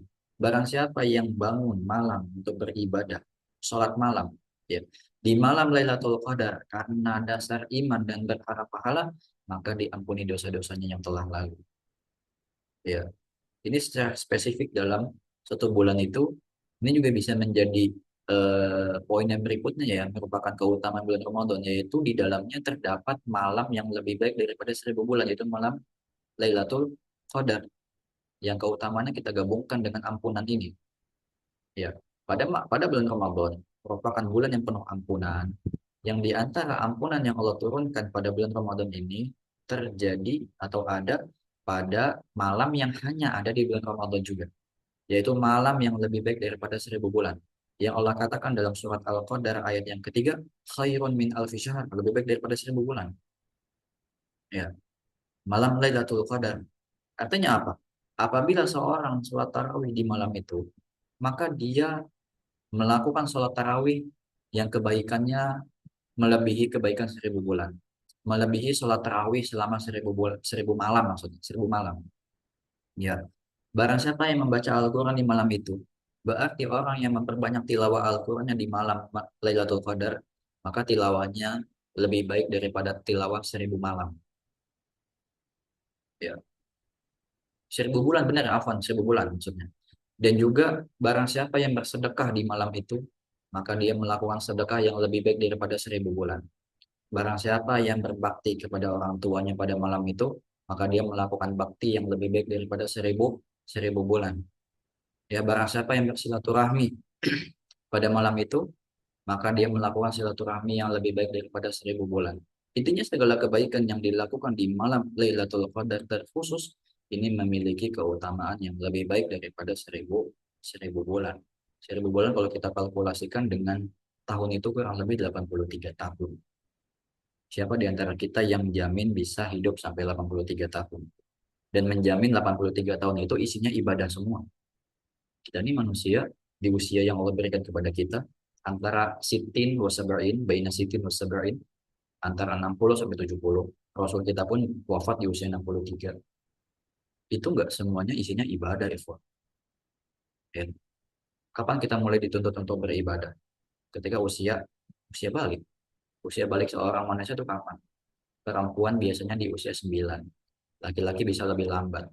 Mungkin 12, 13, sampai 15 baru balik. Dia baru wajib untuk ibadah di situ. Ibadahnya pun nggak setiap hari. Maksudnya nggak setiap waktu. Maksudnya nggak setiap waktu. Salat 5 waktu, hanya di waktu-waktu tertentu 5 kali. Ya, selebihnya tidur, makan, bekerja, lebih banyak urusan duniawinya. Ya. Nah, ini ternyata ada malam yang kalau kita lakukan ibadah, itu ibadahnya lebih baik daripada 1.000 bulan, daripada 83 tahun itu. Ibadah penuh. Seorang yang melakukan ibadah selama 83 tahun penuh, itu masih kalah dengan amalan yang dilakukan di satu malam doang, yaitu malam Lailatul Qadar. Maka perbanyaklah baca Al-Quran, perbanyaklah sholat, perbanyaklah sedekah, ya, perbanyaklah amal kebaikan yang lainnya yang bisa diharapkan bertepatan dengan malam Lailatul Qadar tersebut. Yang diharapkan dari situ kita bisa mendapatkan kebaikan yang lebih baik daripada 1.000 bulan. Ini luar biasa. Ya, kesempatan yang luar biasa yang Allah berikan, yang Allah sediakan untuk kita. Dan kembali lagi ke eh, yang barusan bahwa barang siapa yang qiyam secara khusus di malam Lailatul Qadar, ibadah qiyam ini maksudnya secara khusus, maka dia akan mendapatkan ampunan dari Allah dari dosa-dosanya yang telah lalu. Seperti itu. Oleh karenanya, kaum muslimin yang semoga Allah muliakan, kalau kita melihat bahwa Allah menurunkan ampunannya di bulan Ramadan secara khusus begitu besar dan begitu banyaknya. Bulan Ramadan merupakan peluang besar yang bisa kita manfaatkan untuk meraih ampunan sebanyak-banyaknya. Kenapa dari tadi ya amalan-amalan yang berbeda tapi bonusnya sama, yaitu ampunan, ampunan, ampunan. Karena kita sadar sebagai manusia yang penuh celah, kita manusia yang penuh kekurangan. Ya, kita ini nggak luput daripada dosa dan kesalahan. Karena Rasul juga bersabda, kullu bani Adam khata'. Setiap anak Adam itu pasti melakukan kesalahan, penuh dengan kesalahan. Maka siapapun kita, ya, setinggi apapun pangkat kita, ya, kapanpun kita ada, ya, dan dimanapun kita berada, maka tidak ada satupun dari kita yang luput dari dosa. Ya, siapa di antara kita yang yakin kita nggak pernah melakukan dosa? Seperti itu. Siapa di antara kita yang bisa yakin menjamin bahwa kita nggak pernah melakukan kesalahan? Oleh karenanya Allah buka satu bulan, satu momen khusus untuk kita bisa menembus kesalahan-kesalahan itu. Kita bisa mendapatkan meraih ampunan dari Allah Subhanahu wa taala secara luas di bulan tersebut untuk bisa menembus kesalahan-kesalahan yang lalu. Seperti itu. Karena kita nggak mungkin bebas dari kesalahan. Maka dari itu celaka, sungguh celaka orang yang keluar dari bulan Ramadan. Ternyata dia tidak mendapatkan ampunan dari Allah. Karena Ramadan ini adalah bulan yang penuh ampunan sesuai keutamaannya. Maka sungguh aneh kalau ada orang yang keluar dari bulan Ramadan tapi dia nggak mendapatkan ampunan dari Allah. Ya, sebagaimana disebutkan dalam riwayat Imam Ahmad bin Hambal, bahwasanya malaikat Jibril itu pernah berkata kepada Rasulullah Shallallahu Alaihi Wasallam, "Syaki ya abdu, celakalah seorang hamba. Adraka Ramadana fansalafa minhu walam yukfar lahu." Yang dimana masuk padanya bulan Ramadan, lalu keluar ia dari bulan Ramadan dalam keadaan ia tidak mendapatkan ampunan dari Allah. Dikatakan celaka oleh malaikat Jibril karena sungguh kebangetan, ya sungguh keterlaluan. Ada orang yang bisa keluar dari bulan Ramadan tanpa mendapatkan ampunan dari Allah, padahal bulan Ramadan itu sangat lebar dibuka peluang untuk diturunkan ampunan dari Allah Subhanahu wa taala kepada hamba-hambanya. Itu aneh dan rugi sekali. Ya, maka kita perlu manfaatkan terutama yang tiga ini yang disebutkan dalam hadis. Puasa bulan Ramadan yang kita maksimalkan, malam apa qiyamul lailnya, salat malamnya kita jaga, kita konsistenkan, istiqomahkan, dan juga terkhusus kita jaga agar bisa bertepatan dengan malam Lailatul Qadar. Selain kebaikannya, keutamaannya lebih baik daripada 1.000 bulan, dia juga eh, merupakan sebab daripada ampunan Allah Subhanahu wa taala yang diturunkan di dalam bulan bulan Ramadan. Seperti itu. Maka kaum muslimin, eh, tadi kita sampaikan bahwa aneh gitu ya. Kenapa dia nggak bisa mendapatkan ampunan? Kenapa dia bisanya keluar dari bulan Ramadan itu nggak mendapatkan ampunan? Padahal kesempatan mendapatkan ampunan itu sangat besar. Kenapa? Bisa jadi yang pertama, dia tadi nggak tahu keutamaan yang ada di bulan Ramadan berupa ampunan yang begitu besar. Sehingga ia lalai dari mengerjakan amalan-amalan tersebut. Atau yang kedua, bisa jadi karena dia menganggap bulan Ramadan ini sebagai beban saja dalam hidupnya. Seperti yang awal kita sampaikan, di antara esensi dari pensyariatan bulan Ramadan adalah bukan untuk menyulitkan, ya. Walaupun kelihatan kasat mata kita sebagai manusia yang penuh syahwat ini sebagai beban, memang banyaknya ibadah yang dianjurkan dilakukan di sana, banyaknya ritual-ritual yang tidak ada dilakukan di bulan sebelumnya, terutamanya puasa 30 hari. Orang non-muslim aja yang baru masuk Islam, ketika tahu puasa 30 hari, mereka itu kagum. Hebat ya. Orang muslim itu bisa puasa 30 hari ataupun orang-orang non-muslim, orang kafir yang belum masuk Islam. Yang melihat kaum muslim ini bisa menjalankan puasa 30 hari berturut-turut. Ini luar biasa gitu. Karena mereka melihat itu sebagai beban gitu. Jadi ketika ada orang yang bisa melakukannya hebat, dibilang hebat. Kalau mereka beban, kalau kita iman. Ini bentuk iman, kalau mereka bentuk beban. Maka jangan sampai kita melihat itu sebagai beban, sebagaimana orang kafir melihat itu sebagai beban. Bisa jadi dia nggak mendapatkan ampunan karena dia melihatnya sebagai beban. Ya, di hatinya tidak ada cinta ibadah kepada Allah. Hatinya dipenuhi cinta kepada dunia dan syahwatnya saja. Ya, dia merasakan beratnya hari-hari yang dilalui di bulan Ramadan. Ya, maka seperti inilah yang Allah Subhanahu wa taala gambarkan. Allah sebutkan mengenai orang-orang ahli kitab. Dalam surat Al-Jumu'ah ayat yang kelima Allah berfirman, "Matsalul ladzina hummilut Taurata tsumma lam yahmiluha, kamatsalil himari yahmilu asfara." Perumpamaan orang-orang yang diberikan kepada mereka Taurat, ahli kitab orang Yahudi, Taurat yang diberikan kepada mereka. Kemudian mereka tidak membawanya dengan semestinya. Mereka tidak mengamalkan isi daripada Taurat itu. Kamatsalil himari yahmilu asfara. Itu seperti keledai yang membawa kitab-kitab besar saja. Ya, kenapa mereka dikatakan tidak membawanya dengan semestinya? Maksudnya adalah mereka tidak mau mengamalkannya. Kenapa? Karena mereka melihat hukum-hukum yang ada, syariat-syariat yang ada dalam kitab mereka, yaitu kitab Taurat, hanyalah sebagai beban. Makanya Allah samakan sebagai seperti keledai yang membawa kitab. Keledai, dia itu nggak tahu di atas punggungnya itu kitab yang memberinya petunjuk. Makanya dia hanya melihat itu sebagai beban yang dia bawa, yang harus dia pikul di atas punggungnya. Maka apa bedanya? Orang Yahudi, ahli kitab, yang diberikan Taurat kepada mereka melalui nabinya, yang dijadikan sebagai petunjuk untuk hidup mereka di dunia ini, tapi mereka nggak gunakan itu. Mereka melihatnya sebagai beban. Apa bedanya dengan keledai yang hanya bawa kitab di atas punggungnya melihatnya sebagai beban? Ya kurang lebih sama dengan orang yang melihat bulan Ramadan itu sebagai beban hidupnya saja. Karena dia nggak bisa melihat adanya keutamaan, adanya peluang besar untuk mendapatkan kemenangan di sana. Sehingga dia hanya membawa Ramadan itu dengan berat. Seperti keledai yang membawa kitab-kitab itu dengan berat. Karena dia nggak tahu keutamaan yang ada di kitab yang dibawanya seperti itu. Maka siapa saja hamba-hamba Allah yang menganggap bahwa perintah-perintah Allah itu hanyalah beban, ya bukan hanya Ramadan, ibadah-ibadah yang lainnya pun yang dia anggap ini hanya sebagai beban hidupnya, ya maka ia masuk ke dalam perumpamaan dalam ayat tersebut. Ya. Kemudian kaum muslimin yang semoga Allah muliakan, yang berikutnya keutamaannya dari bulan Ramadan adalah bahwa Ramadan ini salah satu waktu dikabulkannya doa. Ya, bulan Ramadan adalah salah satu waktu dikabulkannya doa. Di mana Rasulullah Shallallahu Alaihi Wasallam bersabda, Inna lillahi fi kulli yawmin itqa'a minan nari fi syahri Ramadan. Sesungguhnya Allah membebaskan beberapa orang dari api neraka pada setiap hari di bulan Ramadan. Wa inna likulli muslimin da'watan yada'u biha fayastajibu lahu. Dan setiap muslim apabila dia memanjatkan doa pada bulan Ramadan, maka pasti dikabulkan. Ya, ini hadisnya sahih.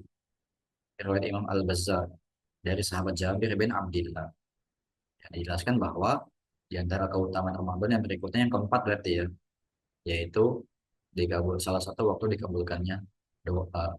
Dan juga dari hadis atau dari sabda Nabi Sallallahu Alaihi Wasallam di mana beliau bersabda, "Thalathatun la turaddu da'watuhum as-sha'im hatta yuftir wal imam al-adil wa da'watul mazlum."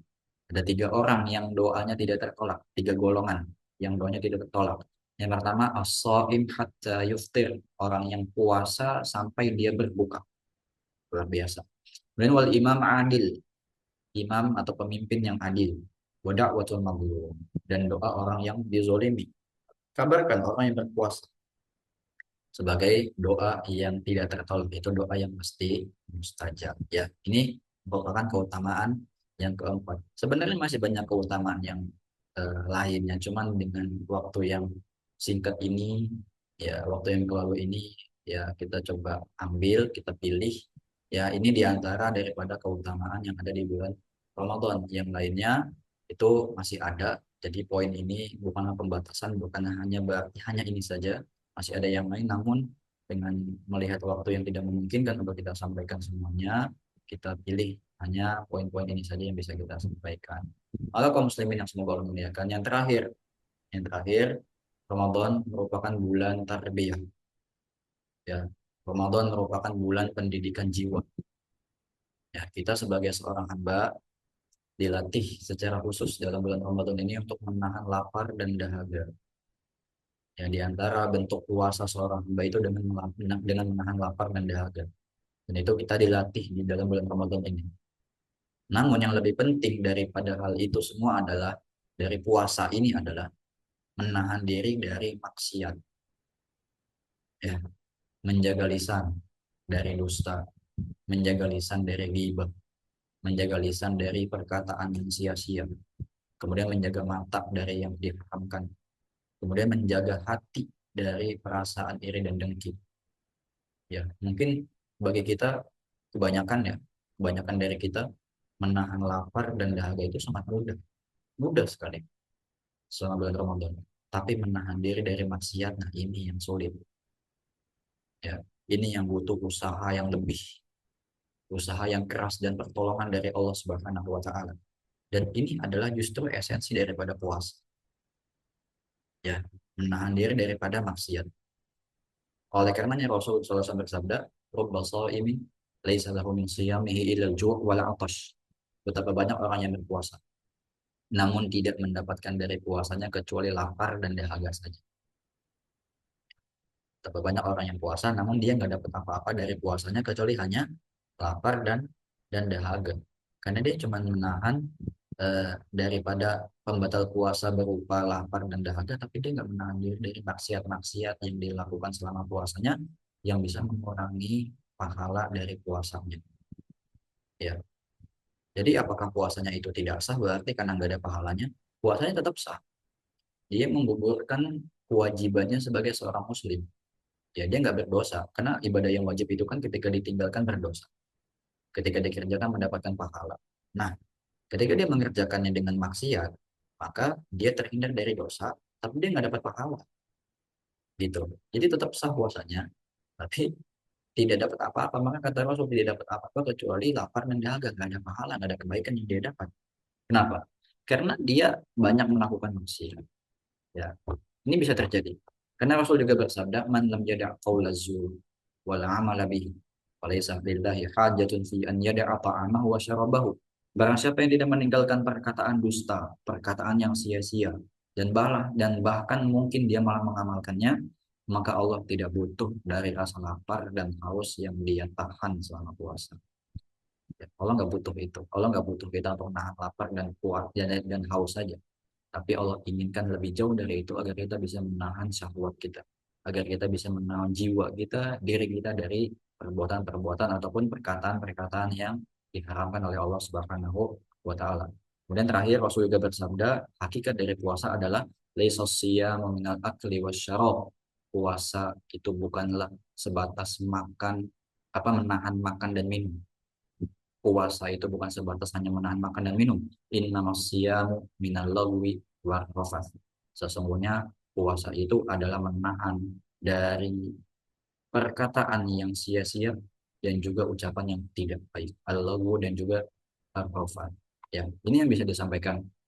Semoga yang sedikit ini bisa bermanfaat untuk kita semuanya, bisa menjadi bekal untuk kita bergembira, ya, menyambut kedatangan tamu yang istimewa, yaitu bulan Ramadan yang diberkahi. Dan semoga dengan ini kita bisa menjadikan Ramadan kita di tahun ini Ramadan yang terbaik, Ramadan yang lebih baik daripada Ramadan yang lalu. Saya kembalikan kepada moderator. Barakallahu fikum. Baik, Barakallahu fiik Ustazuna, Masya Allah, jazakallahu khairan Ustaz atas ilmunya, reviewnya juga, reminder kepada kita semua, maksudnya pengingat kepada kita semua setelah 11 bulan ke belakang, Ramadan terakhir, mungkin kita ada yang lupa, sehingga di review kembali ataupun juga di reminder kembali dengan apa yang tadi disampaikan oleh Ustazuna Agung sebagai bekal kita untuk bulan Ramadan. Dan Alhamdulillah kita sudah memasuki sesi 2, yakni sesi tanya jawab. Alhamdulillah di sini sudah ada yang menyampaikan pertanyaan melalui chatbox di Zoom meeting ini dari seorang akhwat. Bismillahirrahmanirrahim. Assalamualaikum warahmatullahi wabarakatuh. Barakallahu fiik Ustaz. Izin bertanya. Em, saya tidak rutin melakukan puasa Senin Kamis. Benarkah hal ini? Tidak boleh puasa sesudah tanggal 15 Syakban. Demikian Ustaz pertanyaannya. Barakallahu fiik. Baik, barakallah. Pertanyaannya, bolehkah bahwa penanya tidak rutin melakukan puasa Senin Kamis? Kemudian benarkah dalam kondisi ini, dalam hal ini tidak boleh puasa sesudah tanggal 15 Sya'ban?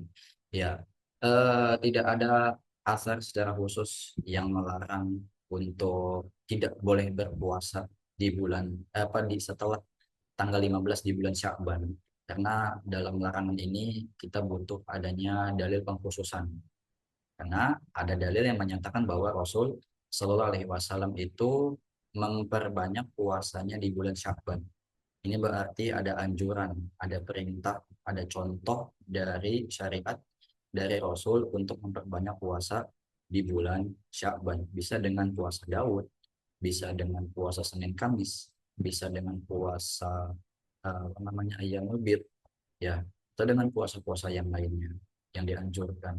Ya, beliau memperbanyak itu semuanya di bulan Sya'ban. Jadi ketika ada yang mengatakan larangan ya berpuasa di lebih tanggal 15 Sya'ban karena alasannya tidak terbiasa melakukan puasa Senin Kamis, ini butuh dalil, ya, butuh dalil yang menegaskan, yang mengkhususkan. Karena ada perintah. Ketika ada perintah dan ada larangan khusus, dia butuh dalil. Contohnya misalkan dalam ibadah sholat, di antara gerakan sholat yang diperintahkan itu sujud, misalkan, ya kan? Dan sujud itu sudah diatur tata caranya, dicontohkan oleh Rasul bagaimana beliau bersujud dengan anggota sujud yang 7, ya.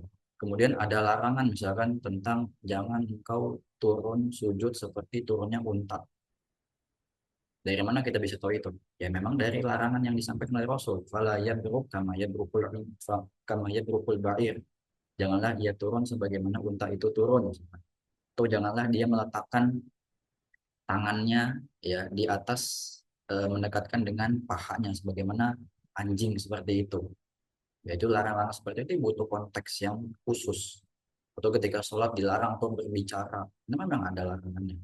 Jadi ketika ada perintah dan ada statement yang mengatakan bahwa ini dilarang ya dalam suatu ibadah, dalam suatu perintah, maka kita butuh dalil yang ada dalilnya. Itu contoh dari Rasul memperbanyak puasa di bulan Sya'ban.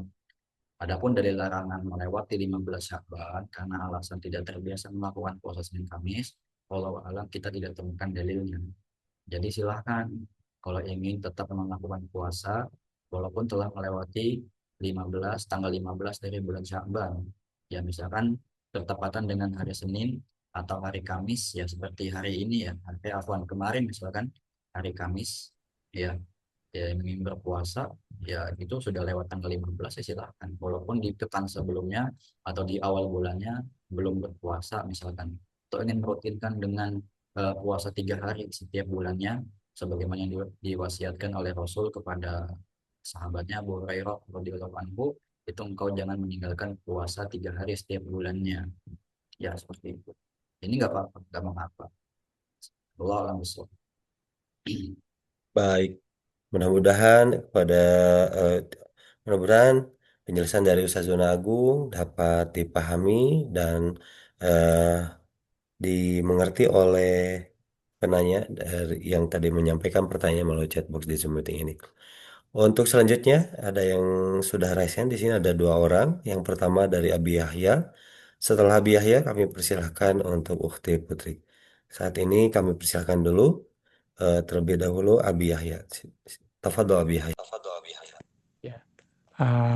Assalamualaikum warahmatullahi wabarakatuh. Waalaikumsalam warahmatullahi wabarakatuh. Ustadz, saya ada 3 pertanyaan, Ustadz. Ya silakan.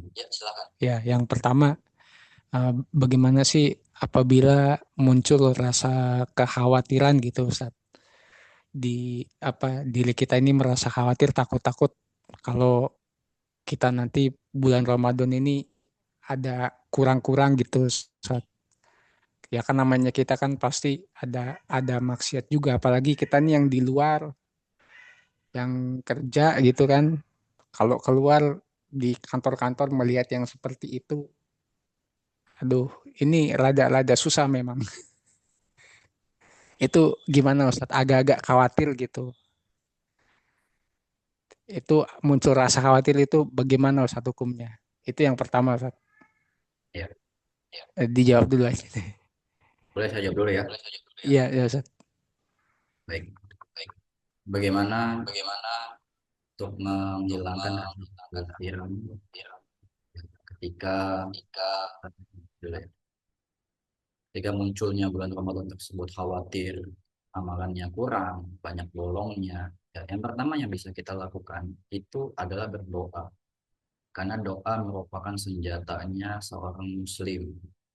Doa meminta perlindungan, meminta pertolongan dari Allah Subhanahu wa taala. Sebagaimana dalam ayat Al-Fatihah yang setiap sholat kita baca, iyyaka na'budu wa iyyaka nasta'in. Hanya kepadamu kami menyembah dan hanya kepadamu kami memohon pertolongan. Kita minta pertolongan dari Allah Subhanahu wa taala agar bisa meneguhkan kita di atas jalan kebaikannya. agar kita bisa dimudahkan untuk memaksimalkan ibadah di bulan Ramadan. Yang kemudian berikutnya adalah ikhtiar dari kita, usaha dari kita. Kita berusaha semaksimal mungkin, ya, menghilangkan eh, potensi-potensi yang bisa menimbulkan kekhawatiran tersebut. Kita duduk bermajelis, ya, dengan orang-orang yang baik, dengan orang-orang yang solid. Di tempat kerja bisa kita minimalisir dengan kita cukup pergi ke tempat-tempat yang dibutuhkan saja. Ya, selain daripada tempat-tempat yang tidak dibutuhkan, bisa kita minimalisir. Ya, mungkin hanya di lingkungan tempat kita kerja, atau ketika ada waktu senggang kita bisa pergi ke musola atau ke masjid tempat bekerja, kita maksimalkan dengan ibadah di sana. Itu lebih selamat daripada mungkin kita pergi ke teman-teman yang lain, ngobrol, nongkrong santai dengan kawan-kawan sejawat di tempat lain. Kalau di masjid, di musola, itu bisa lebih minimalisir. Terus sebatas kita di tempat-tempat kita kerja saja. Seperti itu. Itu dengan itu bentuk ikhtiar kita. Di rumah, ya, kita minimalisir keluar untuk hal-hal yang tidak dibutuhkan. Ya, kemudian kita memperbanyak duduk bersama para asatidzah, ya, yang berilmu, kemudian kita ambil dari mereka manfaatnya, ya, kita tinggalkan majelis-majelis yang tidak bermanfaat, seperti itu. Yang kemudian adalah berikutnya, ya tadi, karena dasar kita sebagai manusia, ya memang kita itu nggak luput dari pada kesalahan. Poinnya adalah kita bukan merasa khawatir akan ada banyak kekurangan, itu pasti terjadi. Tapi poinnya adalah bagaimana kita bisa menutupi kekurangan itu. Jadi bukan menghindari dari kekurangan, tapi yang lebih utama adalah kita bisa menutupi kekurangan tersebut. Kita berdoa kepada Allah minta itu, ya, agar dimudahkan untuk dijauhkan. Kita berusaha. Kemudian yang terbaik adalah kita menutupnya. Nah, kata Rasul, wa khairul khotoin at-tawwabun. Dan sebaik-baik orang yang salah adalah orang yang bertaubat. Orang yang mengakui dia salah, dia bertaubat kepada Allah, ya, dia memohon semoga kesalahan ini bisa ditutupi. Kemudian dengan perbanyak amalan-amalan yang tadi kita sebutkan, yang mendatangkan ampunan, puasanya dimaksimalkan, kemudian salat tarawihnya dijaga, kemudian usahakan bisa berjumpa dengan malam Lailatul Qadar, bisa bertepatan, maksimalkan ibadah di 10 hari akhirnya, ya, agar bisa berjumpa dengan malam Lailatul Qadar yang bisa mendatangkan ampunan, yang dengan itu diharapkan bisa menutupi kekurangan yang ada. Kemudian ada satu lagi amaliyah yang bisa menutupi itu, yaitu di akhir kita disyariatkan untuk mengeluarkan zakatul fitr atau zakat fitrah. Ya, yang mana dalam sebuah hadis dikatakan zakat fitrah itu sebagai tuhrotan lissoim, sebagai penyuci untuk orang yang puasa dari kekurangan-kekurangan dia selama puasanya di bulan Ramadan. Bahkan para ulama mengaitkan zakat fitrah ini seperti sujud sahwi dalam sholat. Sebagaimana sujud sahwi itu dilakukan untuk menutupi kekurangan yang ada dalam sholat, maka zakat fitrah pun dilakukan di akhir bulan Ramadan untuk mengurangi atau menutupi kekurangan yang ada dalam ibadah kita selama bulan Ramadan. Jadi intinya itu, ya, berdoa pada Allah, meminta istiqomah di atasnya, berusaha menghindar dari tempat yang berpotensi untuk menimbulkan kekhawatiran tersebut, dan yang paling penting yang terakhir yaitu kita eh, namanya berusaha untuk menutupi itu, mencari cara ibadah yang bisa dilakukan untuk menutupi hal tersebut, atau dengan meminta taubat dan ampunan kepada Allah Subhanahu wa taala. Allah alam bisawab. Berikutnya, yang kedua. Silakan Bihaya, pertanyaan yang kedua. Ada. Eh, ini yang kedua Ustaz Ya, terkait dengan hukum. Ah, apakah menahan ingus itu bisa membatalkan puasa Ustaz? Misalkan kita lagi bersin gitu, apa, belum mana belum kebuang, mana menelan ingus. menelan ingus. Apakah bisa membatalkan puasa Ustaz? Ya, baik. Dijawab dulu, ya. Menelan ingus apakah bisa membatalkan puasa atau lendir yang ada di dalam eh, saluran pernafasan, ya? Ini Allahu a'lam, kalau dilakukan bukan dengan kesengajaan untuk bermain-main atau untuk dia merasakan kenikmatan, insya Allah tidak mengapa. Sama kondisinya dengan seorang muslim yang ketika berpuasa dia menelan ludahnya. Kalau dilakukan bukan dengan tujuan mendapatkan manfaat darinya atau mendapatkan kesenangan darinya, itu tidak mengapa. Tapi kalau dilakukan dengan sengaja, agar bisa mendapatkan kenikmatan darinya, seperti seorang yang mengumpulkan air ludahnya, air liurnya, dikumpulkan di mulut, kemudian dia telan untuk merasakan kenikmatan air yang mengalir di tenggorokan untuk menggantikan air, gitu, ya, air yang harusnya dia bisa minum. Ini pun hanya pada tahap makruh. Ya, ini pun hanya pada tahap makruh ketika memang dilakukannya secara sengaja dan untuk mendapatkan kenikmatan. Tapi kalau tidak dilakukan secara sengaja ataupun memang dilakukan karena butuh, ya itu tidak mengapa, tidak mengapa sama sekali. Atau sesekali dilakukan, ya itu nggak mengapa. Yang penting tidak ada niatan untuk mendapatkan kenikmatan. Tapi pun kalau memang ada niatan itu, hukumnya hanya sebatas makruh yang kami pahami, ya tidak sampai membatalkan. Yang membatalkan itu adalah sesuatu yang masuk ke jalur pencernaan itu dari luar, yang sifatnya dari luar, makanan, minuman, ataupun yang lain-lain semacamnya. Kalau lendir atau liur itu kan memang sudah ada dalam tubuh kita, bukan sesuatu yang dari luar. Gitu. Jadi memasukkannya ke dalam tubuh, ke dalam saluran pencernaan hanya sebatas makruh kalau memang diniatkan untuk mendapat kenikmatan. Wallahu a'lam bishawab. Yang ketiga, Silakan pertanyaan ketiga, Bihaya. Oh iya, ya pertanyaan ketiga Ustadz, bolehkah kita melakukan puasa misalkan besok hari gitu, besok atau Ahad gitu ya, dengan niat puasa bulan Sya'ban, persiapan Ramadan gitu Ustadz.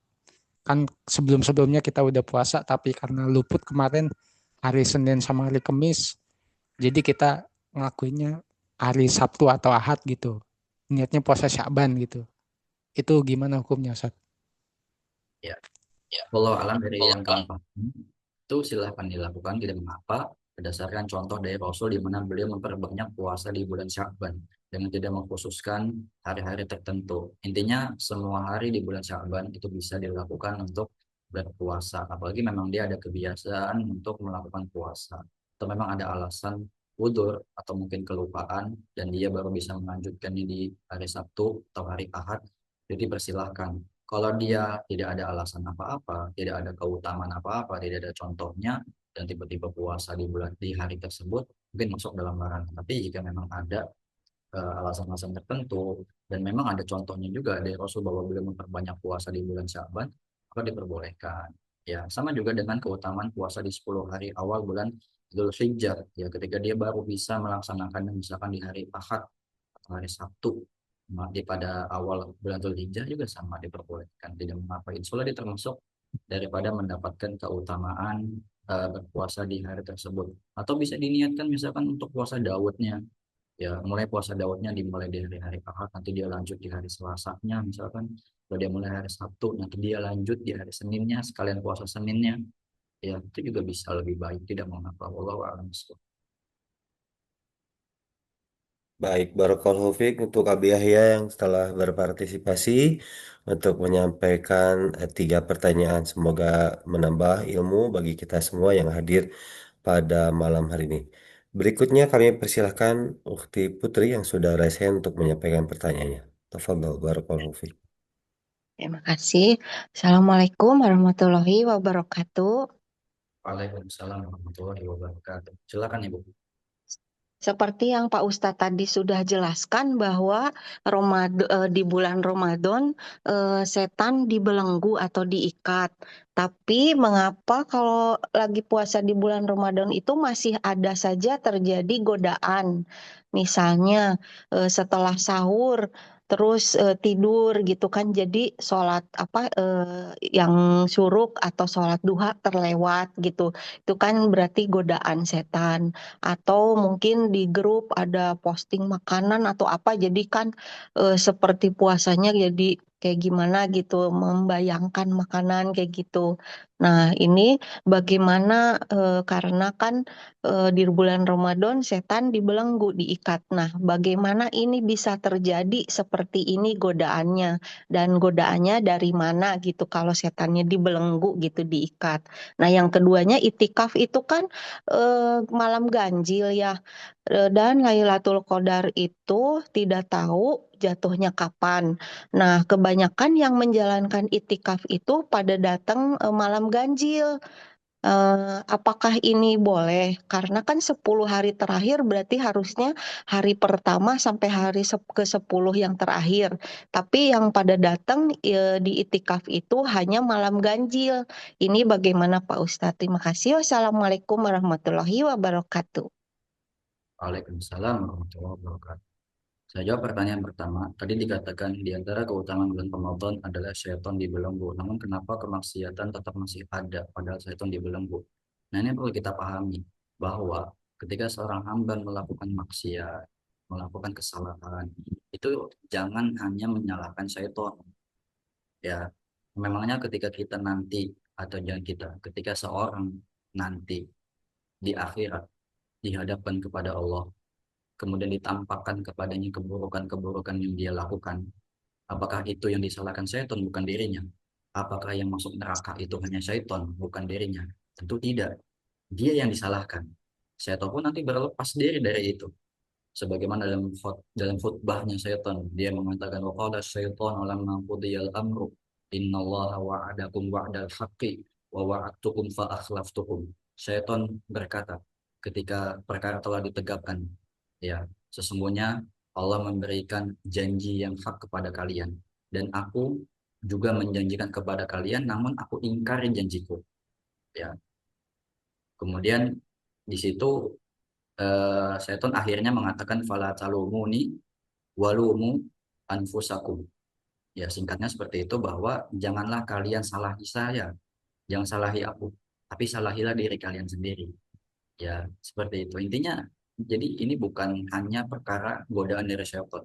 Ketika seorang maksiat, jangan selalu dikatakan saya khilaf ini godaan syaitan, tidak bisa. Ya, jadi maksud daripada syaitan dibelenggu, ya ini banyak makna memang yang dijelaskan para ulama. Yang pertama memang maknanya hakiki, yaitu syaitan dibelenggu pada saat itu.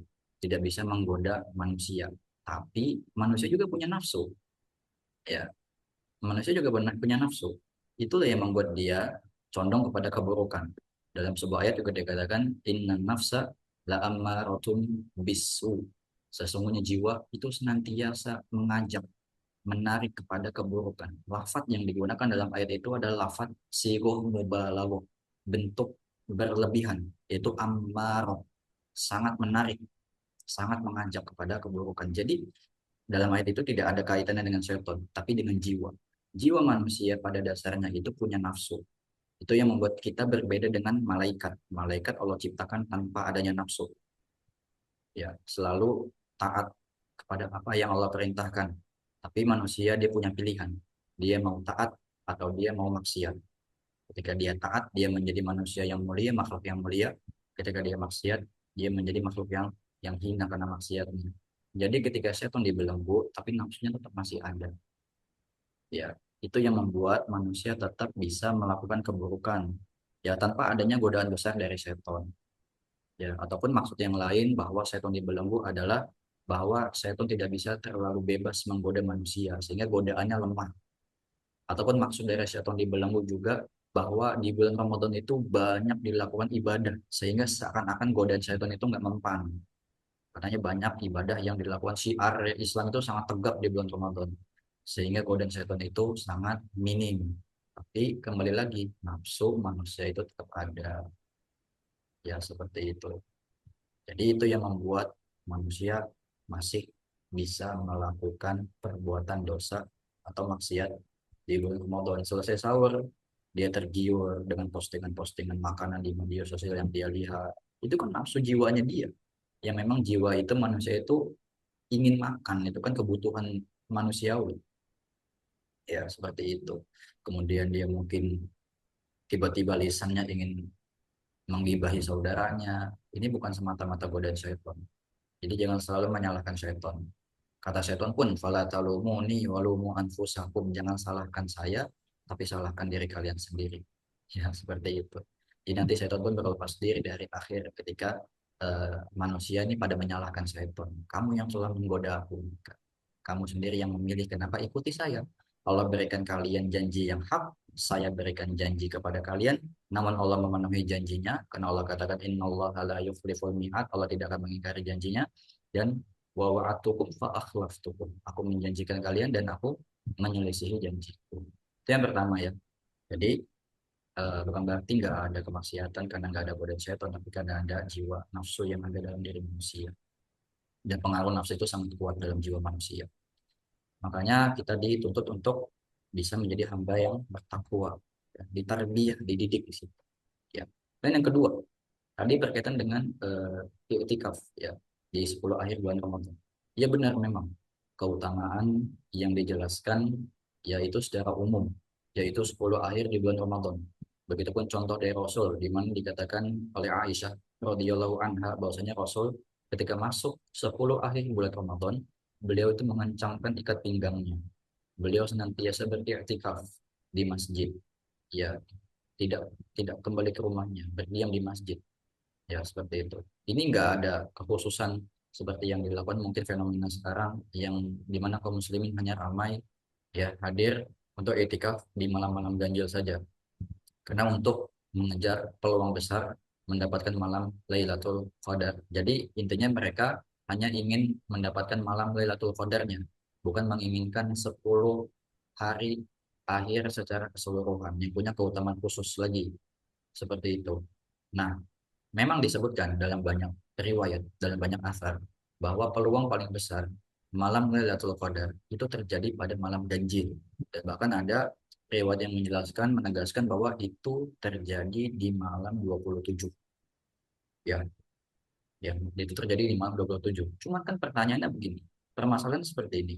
Ini pernah juga Anda bahas dalam beberapa pertemuan di tahun-tahun sebelumnya.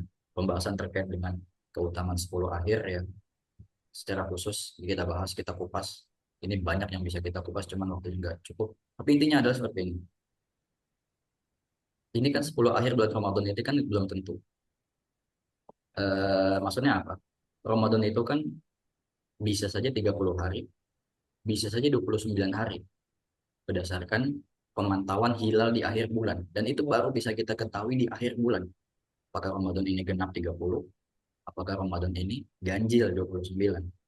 Pertanyaannya, apakah ketika Ramadan cuma 29, berarti jadinya 9 akhir bulan Ramadan, gak jadi 10 hari akhir? Begitu nggak kira-kira? Enggak dong. Tetap 10 hari akhir bulan Ramadan. Tidak ada menjadi 9 hari akhir bulan Ramadan. Tidak ada. Karena Ramadannya cuma 29 hari. Seperti itu. Nah, maka dari sini bisa kita lihat. Kita menghitungnya itu dari belakang. Bukan dari depan. Kalau dari depan hasilnya begitu tadi. Orang hanya hadir pada malam-malam ganjil. Malam 21, malam 23, malam 25, malam 27, malam 29 berdasarkan perhitungan tanggal dari tanggal 1. Itu kalau dari awal. Kalau kita ngitungnya dari belakang, 10 akhir di akhir bulan Ramadan, ya. Kalau memang dia terjadinya 30 hari genap, bisa jadi ganjilnya itu di malam tanggal 21. Tanggal 20 maksudnya. Bisa jadi ganjilnya, malam ganjilnya dari 10 akhir, bukan dari keseluruhan bulan ya. Dari 10 akhir bisa jadi di malam 20. Bisa jadi di malam 22. Berarti itu malam ketiga dari 10 akhir. Bisa jadi di malam 24. Berarti itu malam kelima. Ini gitu kalau ngitung dari belakang. Seandainya dia cuma 29 hari, kita tetap hitung 10. Sehingga ketika seperti ini, pemahaman kaum muslimin, dia akan senantiasa hadir di setiap malamnya tanpa melihat tanggal ganjil. Karena yang diperhatikan harusnya bukan tanggal, tapi malam. Tanggal ya. Kalau tanggal gampang emang malam 21, malam 23, malam 25. Tapi kalau malam, malam 1, malam 3, malam 5, malam 7, malam 9, itu kita nggak tahu sampai datangnya akhir bulan Ramadan, sampai kelihatan hilal di bulan Syawal. Seperti itu, Ikhwan. Kalau kita menggunakan perhitungan seperti itu, kaidah seperti itu, kita akan senantiasa bersemangat di setiap malamnya karena kita nggak tahu malam ganjilnya kapan. Ya, bisa jadi tanggal genap ini malam ganjil, bisa jadi memang tanggal ganjil malam ganjil, bisa jadi kita nggak tahu. Seperti itu. Semoga bisa dipahami ya, singkatnya seperti itu. Wallahu a'lam bishawab. Tapi kalau memang fenomena yang terjadi, mereka datang hanya malam ganjil aja, di tanggal ganjil maksudnya tanggal ganjil aja, malam 21, malam tanggal 23, ini nggak apa-apa. Karena ini sifatnya sunnah, bukan wajib. Silahkan Anda mau hadir di malamnya saja. Karena memang sejatinya itikaf itu sebenarnya pun dia nggak boleh pulang ke rumah. Berdiam diri di masjid, nggak boleh keluar masjid. Kecuali dengan uzur syar'i, mengganti pakaian, kalau nggak ada yang mengantarkan, beli makanan, kalau nggak ada yang membelikan, membersihkan tubuhnya, badannya, mandi dan seterusnya. Kalau memang butuh keluar, kamar mandinya di luar, itu diperbolehkan. Tapi pada dasarnya itikaf itu 10 hari full, seperti yang dilakukan oleh Rasulullah. Ya, adapun yang sekarang hanya malamnya saja, dari selesai tarawih sampai fajar, kemudian paginya karena dia kerja, ya silakan nggak apa-apa. Ini sifatnya sunnah. Atau dia hadirnya di tanggal-tanggal ganjil saja, ya silakan nggak masalah. Tidak ada larangan dan tidak ada celaan seperti itu. Allahu a'lam. Cukup ini ya. Terima kasih Pak Ustadz. Ya Ustaz, Penjelasannya ya rinci banget. Terima kasih. Ya, baik. siapa? Pertanyaan dari Ibu Putri tersebut merupakan pertanyaan terakhir pada malam hari ini. Sebelum diakhiri kajiannya, mohon berkenan Ustaz memberikan nasihat sekaligus juga akhir kalam di eh, materi kajian malam hari ini. Silakan Ustaz. Iya, baik. Para hadirin yang semoga Allah muliakan, dan yang lebih penting dari ini semua, ya untuk bekal kita beribadah di bulan Ramadan, kita juga perlu pahami bahwa inti dari tarbiyah atau pendidikan yang diberikan oleh Allah Subhanahu wa taala kepada kita para hamba-hambanya yang ada di bulan Ramadan ini itu untuk menjadikan kita hamba yang senantiasa bertakwa kepada Allah Subhanahu wa taala. Dan takwa itu tidak luntur ketika bulan Ramadan berlalu.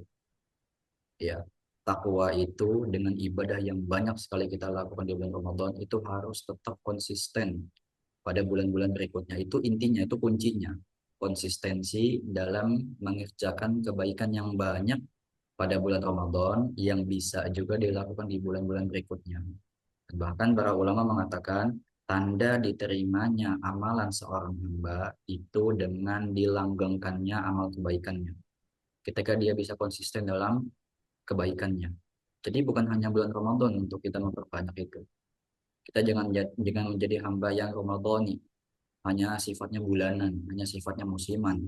Beribadah hanya di bulan Ramadan, tapi jadilah hamba yang Rabbani, hamba yang benar-benar bertakwa kepada Allah Subhanahu wa taala pada kondisi apapun dan kapanpun kita berada, dimanapun kita berada. Ya. Karena itu merupakan tanda diterimanya amal. Kita nggak ada yang tahu.